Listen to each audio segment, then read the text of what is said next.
Hi all, എല്ലാവർക്കും QSPC ഹസിൽ പി വൈക്യൂവിലേക്ക് സ്വാഗതം. നമ്മളിന്ന് നോക്കാൻ പോകുന്നത് new SCERT basic science standard 6-ലെ ലാസ്റ്റ് ചാപ്റ്ററാണ്. ബേസിക് സയൻസ് ഇതോടുകൂടി കംപ്ലീറ്റ് ആവുകയാണ്. അടുത്ത ക്ലാസ് മുതൽ നമ്മൾ സോഷ്യൽ സ്റ്റഡീസ് സ്റ്റാർട്ട് ചെയ്യും. ഓക്കെ, അപ്പം പാഠത്തിൻ്റെ പേര് മാറ്റാം ജീവിതശൈലി നല്ല നാളേക്കായി. ജീവിതശൈലിയെക്കുറിച്ചും ജീവിതശൈലി രോഗങ്ങളെക്കുറിച്ചുമൊക്കെ പറയുന്ന ഒരു ചാപ്റ്ററാണ്. അതുപോലെ ടെക്നോളജിയിൽ വന്ന മാറ്റത്തിനെക്കുറിച്ചും അതുകൊണ്ടുണ്ടാകുന്ന മനുഷ്യന്മാർക്കുണ്ടായ മാറ്റങ്ങളെയൊക്കെ കുറിച്ച് പറയുന്ന ഒരു ചാപ്റ്ററാണ്. അപ്പോൾ നമുക്കിതിൽ ആവശ്യമുള്ള ഭാഗം മാത്രം വായിച്ചു പോകാം. കുട്ടികൾക്ക് മനസ്സിലാക്കാൻ വേണ്ടിയിട്ട് കുറേ കാര്യങ്ങൾ പറയുന്നുണ്ട്. ഓക്കെ, അപ്പോൾ നമുക്ക് എക്സാം പോയിൻ്റ് ഓഫ് വ്യൂവിൽ ആവശ്യമായിട്ടുള്ളത് മാത്രം നോക്കി പോകാം. ഒക്ടോബർ 1 ലോക വയോജന ദിനമായി ആചരിക്കുന്നു. ഒക്ടോബർ 1 എന്താണ്? ലോക വയോജന ദിനമാണ്.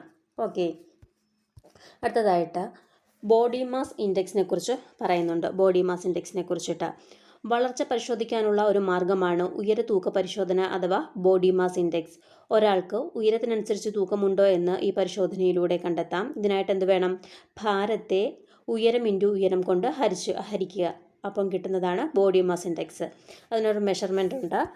ടേബിൾ നോക്കിയ താഴത്തെ 18.5 കുറവ് ആണെങ്കിൽ ശരീരാവസ്ഥ എന്താണ്? ഭാരക്കുറവാണ്. 18.5 മുതൽ 24.9 വരെ ശരിയായ ഭാരവും 25 മുതൽ തുടങ്ങിക്കഴിഞ്ഞാൽ അമിതവണ്ണവുമാണ്. ഓക്കെ, 25 മുതൽ 29.9 വരെ അമിതവണ്ണവും 30 മുതൽ 34.9 വരെ പൊണ്ണത്തടിയുടെ ഒന്നാം ഘട്ടവും പിന്നെ അങ്ങോട്ട് പൊണ്ണത്തടിയാണ്. പിന്നെ അതിന് മുകളിലോട്ട് വരുന്ന സംഖ്യകളെല്ലാം പൊണ്ണത്തടിയാണ് സൂചിപ്പിക്കുന്നത്. അപ്പം ശരിയായിട്ടുള്ള ഭാരത്തിൻ്റെ ബോഡി മാസ് ഇൻഡെക്സ് എത്രയാണ്? 18.5 മുതൽ 24.9 വരെയാണ്. ഓക്കെ, അതിന് വേണ്ടിയിട്ടുള്ള നല്ല ആഹാരശീലങ്ങൾ ഏതൊക്കെയാണെന്ന് കുട്ടികൾക്ക് പറഞ്ഞു കൊടുക്കുകയാണ്. ഇനി ശരിയായ ആരോഗ്യത്തിന് ആഹാരം പോലെ തന്നെ പ്രധാനമാണ് വ്യായാമവും. ഓക്കെ, മുൻകാലങ്ങളിൽ ആളുകൾ ചെയ്തിരുന്ന തൊഴിലുകളിൽ അധികവും ശാരീരികാധ്വാനം ആവശ്യമുള്ളതായിരുന്നു. അതിനാൽ തൊഴിലെടുക്കുമ്പോൾ തന്നെ വ്യായാമവും ലഭിക്കും. ഇന്ന് ചെയ്യുന്ന മിക്ക തൊഴിലും ശാരീരികാധ്വാനം കുറഞ്ഞവയാണ്. അതിനാൽ കൃത്യമായ വ്യായാമം ചെയ്യേണ്ടത് ആവശ്യമായിട്ട് വരുന്നു. ഇനി കുട്ടികളുടെ ആക്ടിവിറ്റീസിനെ കുറിച്ച് ചോദിച്ചിരിക്കുകയാണ്. അത് കഴിഞ്ഞ് ഉറക്കത്തിൻ്റെ പ്രാധാന്യം എന്താണ്? ഫോണിൻ്റെ അമിത ഉപയോഗം കൊണ്ടുണ്ടാകുന്ന ആരോഗ്യ പ്രശ്നങ്ങൾ എന്തൊക്കെ ഉണ്ടാകുന്നു? ഉറക്കക്കുറവുണ്ടാകുന്നു, കാഴ്ച പ്രശ്നങ്ങൾ ഉണ്ടാകുന്നു, സ്ക്രീൻ അഡിക്ഷൻ ഉണ്ടാകുന്നു. അതുപോലെ ഉത്കണ്ഠ, ശരീരഭാരം വർദ്ധിക്കൽ, വിശപ്പില്ലായ്മ, ക്ഷീണം ഇവയെല്ലാം ഫോണിൻ്റെ അമിതോപയോഗം കാരണം ഉണ്ടാകാറുണ്ട്. ഇനി ഉറക്കം. രാത്രി ഉറങ്ങുമ്പോൾ ശരീരത്തിന് നല്ല വിശ്രമം ലഭിക്കുന്നു. ഈ സമയത്താണ് ശാരീരിക കോശങ്ങൾ അവയുടെ കേടുപാടുകൾ തീർക്കുന്നത്. ഉറങ്ങുമ്പോൾ പേശികൾ നിശ്ചലാവസ്ഥയിലാണ്. ശ്വാസോച്ഛ്വാസവും ഹൃദയമിടിപ്പും ദഹനപ്രവർത്തനങ്ങളും മന്ദഗതിയിലാവും. ശരീരത്തിലെ സങ്കീർണമായ പല രാസപ്രവർത്തനങ്ങളും നടക്കുന്നത് രാത്രി നാം ഉറങ്ങുമ്പോഴാണ്. അതിനാൽ രാത്രിയിലെ ഉറക്കനഷ്ടത്തിന് പകരമാവില്ല പകലത്തെ ഉറക്കം. ആവശ്യത്തിലധികം ഉറങ്ങുന്നതും നല്ലതല്ല. നിങ്ങളുടെ പ്രായത്തിലുള്ള കുട്ടികൾക്ക്, അതായത് 6th സ്റ്റാൻഡേർഡിൽ പഠിക്കുന്ന ഒരു കുട്ടിക്ക് 7 മുതൽ 8 മണിക്കൂർ വരെ ഉറക്കം ആവശ്യമാണ്. ഓക്കെ, ശരിയായ ആരോഗ്യത്തിന് ആഹാരം പോലെ തന്നെ പ്രധാനമാണ് വ്യായാമവും ഉറക്കവും. ഉറക്കത്തിൻ്റെ രഹസ്യം. ഉറക്ക ഹോർമോൺ എന്നറിയപ്പെടുന്ന മെലാറ്റോണിൻ്റെ ഉൽപ്പാദനം കൂടുന്നത് രാത്രിയിലാണ്. നമ്മുടെ ശരീരത്തിലെ ഒരു ഗ്രന്ഥി, ഏതൊരു ഗ്രന്ഥിയാണ്? പീനിയൽ ഗ്രന്ഥി ഇരുട്ടിനോട് പ്രതികരിക്കുന്നതിൻ്റെ ഫലമായാണ് മെലാറ്റോണിൻ ഉൽപ്പാദിപ്പിക്കുന്നത്.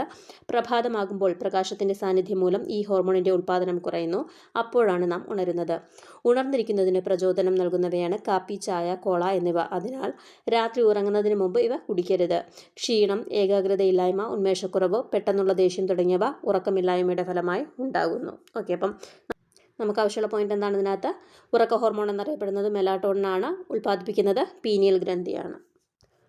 അടുത്തതായിട്ട് പ്രമേഹത്തിനെ കുറിച്ച് പറയുന്നുണ്ട്. 100 ml രക്തത്തിലെ പഞ്ചസാരയുടെ സാധാരണ അളവ് 70 മുതൽ 100 മില്ലിഗ്രാമാണ്.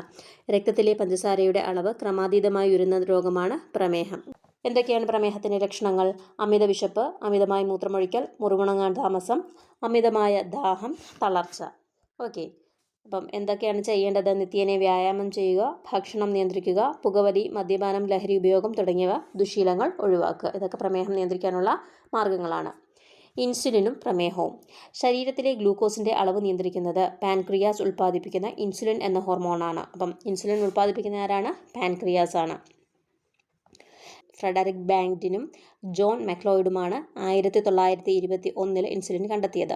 ഇൻസുലിൻ ഉൽപ്പാദിപ്പിക്കുന്ന കോശങ്ങളുടെ നാശം കാരണം ശരീരത്തിന് ആവശ്യമായത്ര ഇൻസുലിൻ ഉൽപ്പാദിപ്പിക്കപ്പെടാത്ത അവസ്ഥയാണ് ടൈപ്പ് 1 പ്രമേഹം. ഇത് കുട്ടികളിലാണ് സാധാരണയായി കണ്ടുവരുന്നത്. ഇൻസുലിൻ ഉൽപ്പാദിപ്പിക്കുന്ന കോശങ്ങളുടെ നാശം കാരണം ശരീരത്തിന് ആവശ്യമായ ഇൻസുലിൻ ഉൽപ്പാദിപ്പിക്കപ്പെടാത്ത അവസ്ഥയാണ് ടൈപ്പ് 1 പ്രമേഹം അഥവാ ജുവനൈൽ ഡയബറ്റിസ് എന്ന് പറയപ്പെടുന്നത്, കുട്ടികൾ കാണപ്പെടുന്ന പ്രമേഹം. എന്നാൽ ഉൽപ്പാദിപ്പിക്കുന്ന ഇൻസുലിൻ ഉപയോഗിക്കാൻ കഴിയാതെ വരികയോ ശരീരത്തിന് ആവശ്യമായത്ര അളവിൽ ഇല്ലാതെ വരികയോ ചെയ്യുന്ന അവസ്ഥയാണ് ടൈപ്പ് 2 പ്രമേഹം, നോർമൽ ഡയബറ്റിസ് എന്ന് പറയുന്നത്. എന്താണ്? ഉൽപ്പാദിപ്പിക്കുന്ന ഇൻസുലിൻ ഉപയോഗിക്കാൻ കഴിയാതെ വരികയോ ശരീരത്തിന് ആവശ്യമായത്ര അളവിൽ ഇല്ലാതെ വരികയോ ചെയ്യുന്ന അവസ്ഥയാണ് ടൈപ്പ് 2 പ്രമേഹം. നാം സാധാരണയായി കണ്ടുവരുന്നത് ടൈപ്പ് 2 പ്രമേഹമാണ്. ടൈപ്പ് 1 പ്രമേഹത്തിന് ജീവിതകാലം മുഴുവൻ ഇൻസുലിൻ കുത്തിവയ്ക്കണം. എന്നാൽ ടൈപ്പ് 2 പ്രമേഹം ശരിയായ ജീവിതശൈലിയിലൂടെയും മരുന്നുകളിലൂടെയും നിയന്ത്രിക്കാം. ഓക്കെ, അടുത്തത് ബ്ലഡ് പ്രഷറിനെ കുറിച്ച് പറയുകയാണ്. രക്തം രക്തക്കുഴലുകളിലൂടെ ഒഴുകുമ്പോൾ രക്തക്കുഴലുകളുടെ ഭിത്തികളിൽ ചെലുത്തുന്ന മർദ്ദമാണ് രക്തസമ്മർദ്ദം. സ്പിഗ്മോമാനോമീറ്റർ എന്ന ഉപകരണം ഉപയോഗിച്ചാണ് രക്തസമ്മർദ്ദം അളക്കുന്നത്. ഈ ഉപകരണത്തിൽ 120/80 mm/Hg റീഡിംഗ് കാണിക്കുന്നതാണ് സാധാരണ രക്തസമ്മർദ്ദ നിരക്ക്. പുകവലി, പൊണ്ണത്തടി, പൊട്ടാസ്യത്തിൻ്റെ കുറവ്, ഉപ്പിൻ്റെ അമിതോപയോഗം, പ്രായാധിക്യം എന്നിവ സാധാരണയായി രക്തസമ്മർദ്ദ നിരക്കിൽ വ്യതിയാനം വരുത്തുന്നതിന് ഇടയാക്കുന്നു. അപ്പം സ്പിഗ്മോമാനോമീറ്റർ ആണ് രക്തസമ്മർദ്ദം BP അളക്കാൻ ഉപയോഗിക്കുന്ന ഉപകരണം. അതുപോലെ എത്രയാണ് നോർമൽ റേഞ്ച് എന്ന് പറയുന്നത്? 120/80 mmHg. ഓക്കെ, ഇനി കൊളസ്ട്രോളിനെ കുറിച്ച് പറയുന്നുണ്ട്. മൊത്തം കൊളസ്ട്രോൾ 200 mg/dl താഴെയുള്ളതാണ് ശരിയായ അവസ്ഥ. കൊളസ്ട്രോൾ, നല്ല കൊളസ്ട്രോൾ അതായത് HDL, ചീത്ത കൊളസ്ട്രോൾ LDL എന്നിങ്ങനെ 2 തരമുണ്ട്.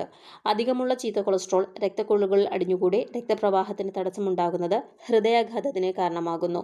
ഇത് കരളിനെയും ദോഷകരമായി ബാധിക്കുന്നു. എന്നാൽ നല്ല കൊളസ്ട്രോൾ കൂടുന്നതിനനുസരിച്ച് ഹൃദയാഘാത സാധ്യത കുറയുന്നു.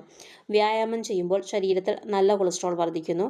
അതുപോലെ മത്തി, അയല, ഇലക്കറികൾ, പയറുവർഗ്ഗങ്ങൾ, നിലക്കടല, വാൾനട്ട് തുടങ്ങിയ ആഹാര പദാർത്ഥങ്ങളും നല്ല കൊളസ്ട്രോൾ കൂട്ടാനായിട്ട് സഹായിക്കുന്നുണ്ട്. ഇനി ജീവിതശൈലി രോഗങ്ങളെക്കുറിച്ച് പറയുന്നതാണ്. Life style diseases. തെറ്റായ ജീവിതശൈലി മൂലം ഉണ്ടാകുന്ന രോഗങ്ങളാണ് ജീവിതശൈലി രോഗങ്ങൾ. ഇത് പ്രധാനമായും അനാരോഗ്യകരമായ ഭക്ഷണശീലങ്ങൾ, വ്യായാമക്കുറവ്, അല്പനിദ്ര, പുകവലി, മദ്യപാനം, മാനസിക സമ്മർദ്ദം തുടങ്ങിയവ മൂലമാണ് ഉണ്ടാകുന്നത്. ഓക്കെ, ചെറുപ്പം മുതലേ ശരിയായ ജീവിതശൈലി പിന്തുടർന്നാൽ മുകളിൽ സൂചിപ്പിച്ചിരിക്കുന്ന പല രോഗങ്ങളെയും അകറ്റി നിർത്താൻ കഴിയും. ക്യാൻസർ, ഹൃദ്രോഗങ്ങൾ, കരൾവീക്കം, പൊണ്ണത്തടി, ടൈപ്പ് 2 പ്രമേഹം, വിഷാദരോഗം, രക്തത്തിലുണ്ടാകുന്ന അമിതമർദ്ദം തുടങ്ങിയവ ജീവിതശൈലി രോഗങ്ങൾക്ക് ഉദാഹരണമാണ്. അപ്പം ജീവിതശൈലി രോഗങ്ങൾക്ക് ഉദാഹരണം എന്തൊക്കെയാണ്? ക്യാൻസർ, ഹൃദ്രോഗങ്ങൾ, കരൾവീക്കം, പൊണ്ണത്തടി, ടൈപ്പ് 2 പ്രമേഹം, വിഷാദരോഗം, രക്തത്തിലുണ്ടാകുന്ന അമിതമർദ്ദം. ഓക്കെ, തെറ്റായ ജീവിതശൈലി നമ്മുടെ രോഗപ്രതിരോധ ശേഷി കുറയ്ക്കാം. ഇതിൻ്റെ ഫലമായി മറ്റു പല രോഗങ്ങളും വരുന്നതോ രൂക്ഷമാകുന്നതിനോ കാരണമാകുന്നു. ഓക്കെ, ധാരാളം ജീവിത സൗകര്യങ്ങൾക്കിടയിലാണ് ഇന്ന് നാം ജീവിക്കുന്നത്. അതിനാൽ ഉറക്കം, വ്യായാമം, ശരിയായ ആഹാരം തുടങ്ങിയ കാര്യങ്ങളിൽ കൂടുതൽ ശ്രദ്ധ ആവശ്യമാണ്. തെറ്റായ ജീവിതശൈലി ഉപേക്ഷിച്ച് ജീവിതശൈലി രോഗങ്ങളെ അകറ്റി നിർത്താൻ നമുക്ക് സാധിക്കണം. ഓക്കെ, എന്തൊക്കെ ചെയ്യാം? നല്ല ജീവിതശൈലികൾ എന്തൊക്കെ നമുക്ക് ചെയ്യാമെന്ന് പറഞ്ഞിരിക്കുകയാണ്. ഉപേക്ഷിക്കാം ലഹരി പദാർത്ഥങ്ങൾ, ഉപേക്ഷിക്കാം പുകവലിയും പുകയില ഉൽപ്പന്നങ്ങളും, ശീലിക്കാം പഴങ്ങളും പച്ചക്കറികളും, അതേപോലെ വ്യായാമം, നല്ല ഉറക്കം, എണ്ണയിൽ പൊരിച്ച ആഹാരങ്ങൾ കുറയ്ക്കുക, ഉപ്പിൻ്റെ അമിതോപയോഗം കുറയ്ക്കുക, ശീതളപാനീയങ്ങൾ കുറയ്ക്കുക. തെറ്റായ ജീവിതശൈലി മൂലമുണ്ടാകുന്ന ആരോഗ്യ പ്രശ്നങ്ങളെക്കാൾ ഭീകരമാണ് പുകവലി, മദ്യം, മയക്കുമരുന്ന് എന്നിവ ഉപയോഗിക്കുന്നത് മൂലമുണ്ടാകുന്ന ആരോഗ്യ പ്രശ്നങ്ങൾ. ഇവ ഉപയോഗിക്കുന്നത് മൂലം ഉണ്ടാകുന്ന ശാരീരിക, മാനസിക, സാമൂഹിക പ്രശ്നങ്ങൾ എന്തൊക്കെയാണെന്ന് നോക്കിയേ. ശാരീരിക പ്രശ്നങ്ങൾ എന്തൊക്കെയാണ്? ശരീരത്തിൻ്റെ രോഗപ്രതിരോധ ശേഷി കുറയുന്നു, ഓർമ്മശക്തിയും വിവേചനശക്തിയും കുറയുന്നു, ഹൃദയ ശ്വാസകോശ സംബന്ധിയായ രോഗങ്ങൾക്ക് കാരണമാകുന്നു. ഇനി മാനസിക പ്രശ്നങ്ങൾ എന്തൊക്കെയാണ്? ഉത്കണ്ഠം, വിഷാദം മുതലായവ ഉണ്ടാകുന്നു, നിയമവിരുദ്ധ പ്രവർത്തനങ്ങൾ ചെയ്യാനുള്ള പ്രേരണ ഉണ്ടാകുന്നു, പെട്ടെന്ന് അക്രമാസക്തരാകുന്നു. ഇനി സാമൂഹിക പ്രശ്നങ്ങൾ: കുടുംബത്തോടും സുഹൃത്തുക്കളോടും അകലം പാലിക്കുന്നു, തെറ്റായ സുഹൃത്ത് ബന്ധം സൃഷ്ടിക്കപ്പെടുന്നു, പഠനത്തിൽ താല്പര്യം കുറയുന്നു. ഓക്കെ, അപ്പം ഇത്രയാണ് ഈ ചാപ്റ്റർ. വളരെ ചെറിയൊരു ചാപ്റ്ററാണ്. കുട്ടികൾക്ക് കാര്യങ്ങൾ പറഞ്ഞ് മനസ്സിലാക്കി കൊടുക്കുന്ന ഒരു ചാപ്റ്ററാണ്. അപ്പം നമുക്ക് ആവശ്യമായിട്ടുള്ള കുറച്ച് കാര്യങ്ങൾ മാത്രമേ ഉള്ളൂ. അത് ജസ്റ്റ് ഒന്ന് നോക്കി വെച്ചാൽ മതിയാവും. ഓക്കെ, അപ്പം ക്ലാസ് ഇഷ്ടപ്പെട്ടെങ്കിൽ നിങ്ങളൊന്ന് ലൈക്ക് ചെയ്യുക, ചാനലൊന്ന് സബ്സ്ക്രൈബ് ചെയ്ത് സപ്പോർട്ട് ചെയ്യുക. അതുപോലെ PYQs ഡിസ്കസ് ചെയ്ത് വരുന്നുണ്ട് നമ്മുടെ ചാനലിലൂടെ. അതും കൂടെയൊക്കെ ഒന്ന് നിങ്ങൾ കയറി കണ്ടു നോക്കുക. തീർച്ചയായും ഉപകാരപ്പെടും. Okay, thank you all.